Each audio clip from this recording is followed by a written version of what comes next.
Hi, welcome back to Fabricate, Design, and Fix with Fox. I'm Jesse, and today I'm going to show you the farmhouse style shed that I built.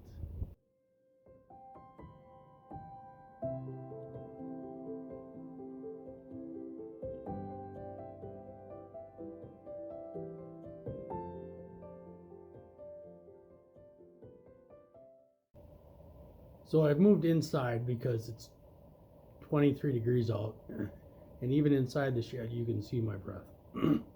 So when my wife and I were talking about getting a shed or building a shed, there was a lot of discussion about who needed what and who wanted what, and some of those things essentially decided that there wasn't an option to build a kit because of the wants and needs, and there wasn't gonna be an acceptable pre-built shed that I could find. Now, there was a place that you could get a custom shed ordered up. They'd build it and then they'd bring it and drop it off, and that sort of sparked the whole idea of getting a shed.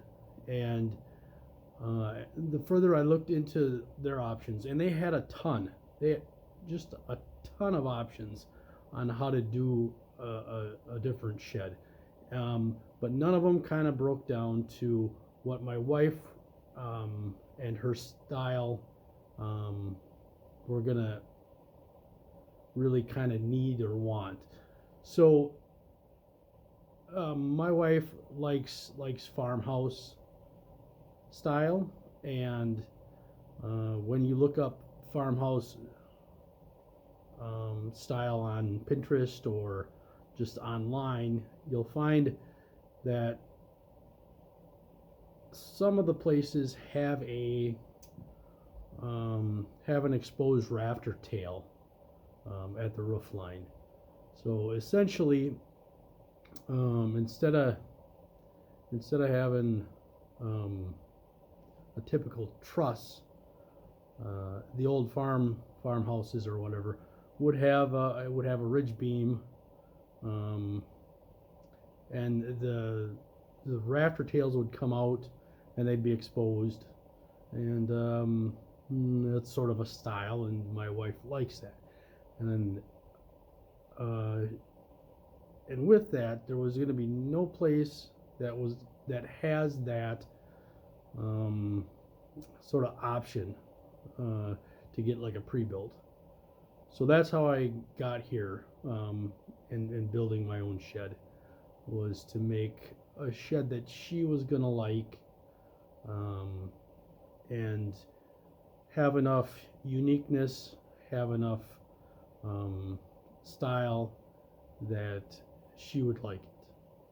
Along with needing rafter tails, she talked about having board and batten style siding, and nowadays you can get board and batten style siding in vinyl, and I always look at trying to make any of these things as easy to take care of as you can. So I didn't want to put up any wood board and batten, and while that style with wood tends to be more traditional looking, I also didn't really want to paint it in a couple of years. As we all know, life gets kind of busy. So I wanted enough storage that I could get a lot of stuff out of my garage. I also wanted enough height to have sort of a loft in my shed. The first thing I did is I went to my town and talked with the people at City Hall, and got information in regards to what I could and couldn't do. And my town has a requirement where if it's less than 200 square feet, the shed doesn't need a building permit. And they also have a requirement, if you build a storage shed in town, or a garage that may be off of your house, the height requirement has to be under 16 feet. So I knew that I could get away with building a 16 by 12 shed with a roof line peak that was below 16 feet, and then that's what I did. So after I got that information from my town about the height and the overall size requirements, which I got over the summer, I then spent the fall and winter sort of just designing on how to do this with everything that my wife was interested in and everything that I was trying to get out of it. So I drew up and just, there's a lot of planning that I did, and I do a lot of that for a couple of reasons.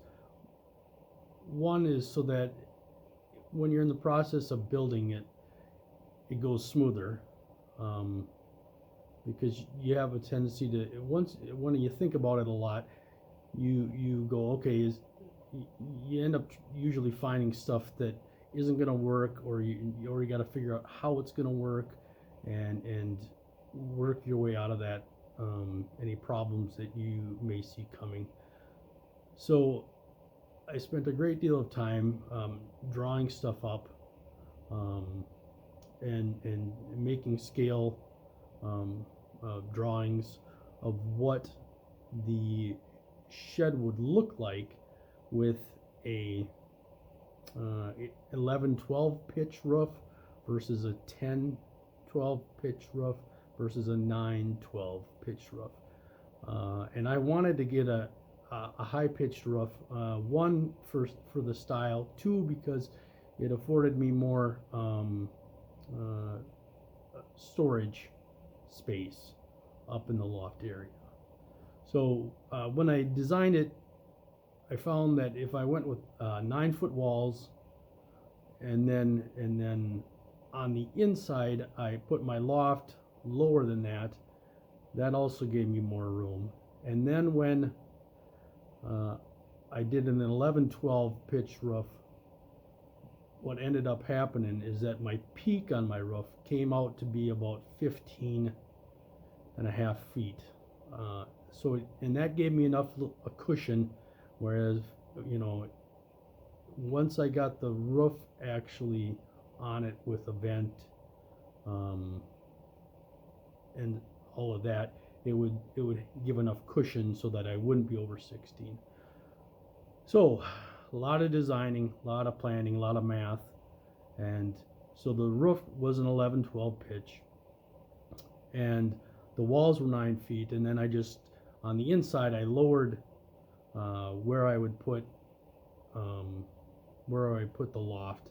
Now the loft isn't designed for any real heavy items. I don't have a massive amount of weight up there. It's a lot of lighter stuff, big stuff, but light, that we have.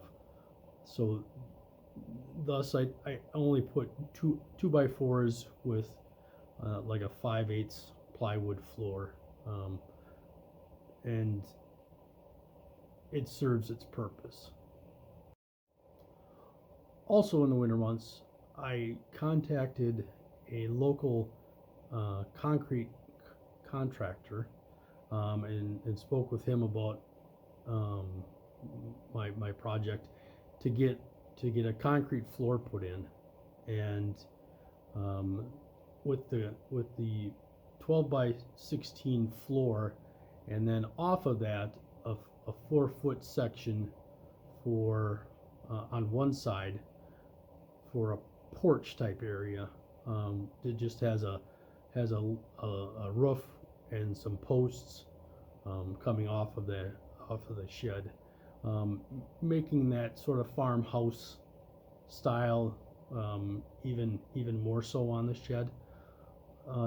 And he was and I had talked with him early enough before the season began that he knew that he would have a spot in there for me. Luckily, around here, getting a concrete work done can be hard if you don't get in real early. Just because up north here we're a little tight on time to do concrete work. So he got in, and as much as I like doing my own projects, there are certain things that I don't want to do, and one of them is concrete. I don't have a lot of knowledge on concrete, and to be honest with you, I don't have the equipment for it. I don't want to rent the equipment for it. I just want a guy that knows what he's doing to come in here and take care of it. And he did. He did a splendid job. And the floor is very nice. The porch is sloped, so that any rain or snow will run off it. And it was a day. He came in, did it in a couple of hours, whereas it would have taken me much longer. And sometimes you got to take some shortcuts, right? Same with the electrical in here. I have done and do electrical stuff, but I knew that I had to get electrical from the house out to here, and I was lucky enough that I had 30 amp to the back of my house. So when the electricians came after I got this built, they tapped into that and brought that out, and put in some outlets and a couple lights in here. And if I would have done it, it would have taken much longer. And once again, I would have had to rent a trenching machine and gone through digging up that digging up that backyard and getting it back here. And it was about 100 and I think I measured it all. It was about 105 feet from the corner of the shed to where the electrical was coming out of my house. So once again, another thing that I was more than willing to let a professional handle, do it right, and save me a pile of time. So once again, thanks for joining me.